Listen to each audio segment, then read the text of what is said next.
বাংলাদেশের রাজনীতিতে এখন এক অদ্ভুত দৃশ্যপট দেখা যাচ্ছে, যেখানে দেশের অন্যতম প্রধান রাজনৈতিক দল বিএনপি যেন নিজের পায়েই দাঁড়াতে পারছে না। অন্যদিকে অত্যন্ত সুশৃঙ্খল ও ধীরস্থিরভাবে নিজেদের অবস্থান শক্ত করে নিচ্ছে জামায়াতে ইসলামী। রাজনীতির মাঠে এখন একটাই আলোচনা, বিএনপি কেন এতটা বেসামাল, কেন তারা নিজেদের ঘরই সামলাতে পারছে না। ঠিক এই পরিস্থিতির সুযোগেই মানুষ এখন দলে দলে ভিড়ছে জামায়াতে ইসলামীর পতাকা তলে।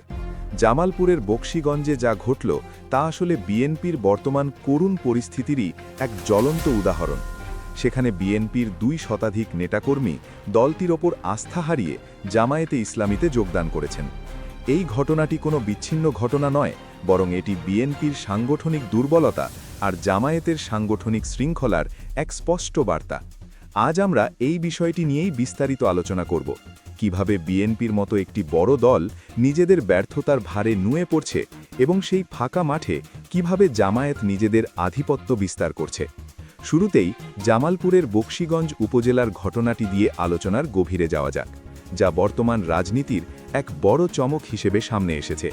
শুক্রবার সন্ধ্যায় বকশীগঞ্জ উপজেলা শহরের জামায়াতে ইসলামীর দলীয় কার্যালয়ে এক অভাবনীয় দৃশ্য দেখা যায়। সেখানে বগারচর ইউনিয়ন বিএনপির সাংগঠনিক সম্পাদক মুজিবুর রহমান এবং মেরুরচর ইউনিয়ন বিএনপির সাবেক নেতা মাসুদ মিয়ার নেতৃত্বে প্রায় ২ শতাধিক নেতাকর্মী বিএনপিকে বিদায় জানিয়ে জামায়াতে ইসলামীতে যোগদান করেন। রাজনীতির মাঠে দলবদল নতুন কিছু নয়, কিন্তু যখন একটি এলাকার সাংগঠনিক সম্পাদক এবং সাবেক প্রভাবশালী নেতারা দলবল নিয়ে অন্য দলে যোগ দেন, তখন বুঝতে হবে মূল দলের ভিত্তি কতটা নড়বড়ে হয়ে গেছে। এই যোগদান অনুষ্ঠানে প্রধান অতিথি হিসেবে উপস্থিত ছিলেন জামালপুর ১ আসনে জামায়াতে ইসলামীর মনোনীত সংসদ সদস্য প্রার্থী অ্যাডভোকেট নাজমুল হক সাইদি। তিনি নবাগত সদস্যদের ফুল দিয়ে বরণ করে নেন। এই বরণ করে নেওয়ার দৃশ্যটি যতটা না আনুষ্ঠানিক, তার চেয়ে বেশি রাজনৈতিক ইঙ্গিতপূর্ণ। কারণ বিএনপি যখন নিজেদের নেতাকর্মীদের ধরে রাখতে ব্যর্থ, তখন জামায়াত তাদের সাদরে গ্রহণ করে নিচ্ছে অত্যন্ত সুশৃঙ্খলভাবে।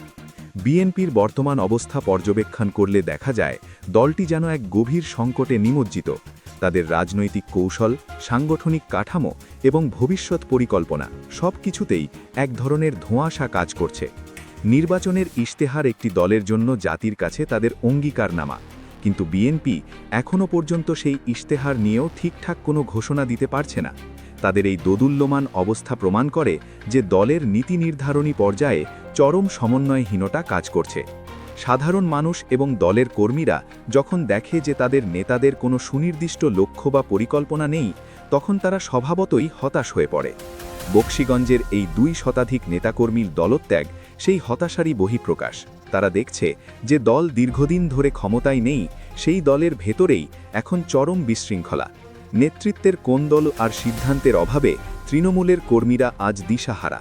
আর ঠিক তখনই তারা দেখছে জামায়াতে ইসলামীর মতো একটি দল, যারা শত প্রতিকূলতার মধ্যেও নিজেদের সাংগঠনিক কাঠামো অটুট রেখেছে। বিএনপির জন্য আরেকটি বড় গলার কাঁটা হয়ে দাঁড়িয়েছে চাঁদাবাজির অভিযোগ। সাম্প্রতিক সময়ে বিভিন্ন জায়গায় বিএনপির নাম ভাঙিয়ে চাঁদাবাজি ও দখলদারিত্বের খবর সংবাদ মাধ্যমে উঠে আসছে। যদিও কেন্দ্রীয়ভাবে বিএনপি হয়তো এগুলো সমর্থন করে না, কিন্তু তৃণমূল পর্যায়ে তাদের নিয়ন্ত্রণ যে শিথিল হয়ে গেছে তা অস্বীকার করার উপায় নেই। সাধারণ মানুষ রাজনীতিতে শান্তি চায়, নিরাপত্তা চায়। যখন তারা দেখে যে একটি দলের নেতাকর্মীরা চাঁদাবাজিতে জড়িয়ে পড়ছে এবং দল তাদের নিয়ন্ত্রণ করতে পারছে না, তখন সেই দলের প্রতি মানুষের ঘৃণা জন্মানো স্বাভাবিক। বকশীগঞ্জের মানুষও হয়তো এই অরাজকতা থেকে মুক্তি পেতেই জামায়াতের সুশৃঙ্খল রাজনীতির দিকে ঝুঁকেছে। কারণ জামায়াতে ইসলামীর বিরুদ্ধে সচরাচর এমন ঢালাও চাঁদাবাজির অভিযোগ শোনা যায় না। তাদের কর্মীরা দলীয় নির্দেশনার বাইরে গিয়ে কোনো বিশৃঙ্খলা সৃষ্টি করেছে, এমন নজির খুব কম। এই ক্লিন ইমেজ বা স্বচ্ছ ভাবমূর্তি এখন জামায়াতের সবচেয়ে বড় রাজনৈতিক পুঁজি হয়ে দাঁড়িয়েছে। জামালপুরের এই যোগদান অনুষ্ঠানে উপস্থিত জামায়াত নেতারাও বিষয়টি খুব সুন্দরভাবে তুলে ধরেছেন। অনুষ্ঠানে বকশীগঞ্জ উপজেলা জামায়াতে ইসলামীর সেক্রেটারি মাওলানা আদেল ইবনে আউয়াল, অধ্যাপক মোসাদ্দেকুর রহমান মানিক এবং পৌর জামায়াতের আমির মাওলানা আব্দুল মতিন সহ অন্যান্য নেতারা উপস্থিত ছিলেন। তাদের উপস্থিতিতেই বোঝা যায় জামায়াত নতুন সদস্যদের কতটা গুরুত্ব দিচ্ছে। বক্তারা তাদের বক্তব্যে স্পষ্ট করেছেন যে আদর্শিক রাজনীতির প্রতি আস্থা রেখেই নতুন কর্মীরা জামায়াতে ইসলামীতে যোগদান করেছেন। এখানে আদর্শিক রাজনীতি শব্দটি খুবই গুরুত্বপূর্ণ। বিএনপির রাজনীতিতে এখন আদর্শের চেয়ে ক্ষমতার দ্বন্দ্ব বেশি দৃশ্যমান। পদবি নিয়ে কাড়াকাড়ি, গ্রুপিং আর লবিংয়ের রাজনীতিতে আদর্শবান কর্মীরা কোণঠাসা হয়ে পড়ছে।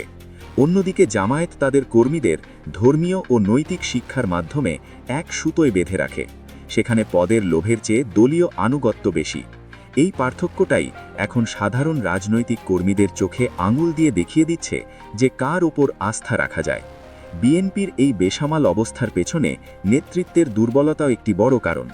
দীর্ঘদিন ক্ষমতায় বাইরে থাকা একটি দলের কর্মীদের চাঙা রাখতে যে ধরনের জাদুকরী নেতৃত্ব বা কর্মসূচির প্রয়োজন, বিএনপি তা দিতে ব্যর্থ হচ্ছে। তারা রাজপথে আন্দোলন গড়ে তুলতে পারছে না, আবার নির্বাচনের মাঠেও সুকৌশলী কোনো চাল চালতে পারছে না। এই না ঘাড়কা না ঘাটকা অবস্থা দলের তৃণমূলকে সবচেয়ে বেশি ক্ষতিগ্রস্ত করছে। বগারচর ইউনিয়নের সাংগঠনিক সম্পাদক মুজিবুর রহমান যখন দল ছাড়েন, তখন বুঝতে হবে তৃণমূলের সংগঠন ভেঙে পড়ছে। সাংগঠনিক সম্পাদক হলেন একটি ইউনিটের প্রাণ। তিনি যখন দল বদল করেন, তখন তার সাথে থাকা বিশাল কর্মী বাহিনীও দিক পরিবর্তন করে। বকশীগঞ্জে ঠিক সেটাই হয়েছে। বিএনপির এই ভাঙন শুধু একটি উপজেলায় সীমাবদ্ধ থাকবে বলে মনে হয় না। যদি কেন্দ্রীয় নেতৃত্ব কঠোর হাতে লাগাম টেনে না ধরে এবং স্বচ্ছতা নিশ্চিত না করে, তাহলে সারা দেশেই এমন দল বদলুর হিড়িক পড়তে পারে। অন্যদিকে জামায়াতে ইসলামী অত্যন্ত ধীর গতিতে কিন্তু নিশ্চিত পদক্ষেপে এগিয়ে যাচ্ছে। তাদের রাজনীতিতে কোনো তাড়াহুড়ি নেই, কোনো নাটকীয়তা নেই। তারা নীরবে মানুষের কাছে যাচ্ছে, সামাজিক কাজ করছে এবং নিজেদের সংগঠনকে শক্তিশালী করছে। বকশীগঞ্জের এই যোগদান অনুষ্ঠানে নবাগতদের যেভাবে বরণ করা হয়েছে, তাতে একটি পারিবারিক আবহ ছিল। এই আন্তরিকতা একজন রাজনৈতিক কর্মীর জন্য অনেক বড় পাওয়া। বিএনপিতে হয়তো এই কর্মীরা অবহেলিত ছিলেন, অথবা তাদের কথা কেউ শুনছিল না। জামায়াত তাদের সেই শোনার ও বলার প্ল্যাটফর্মটি দিয়েছে।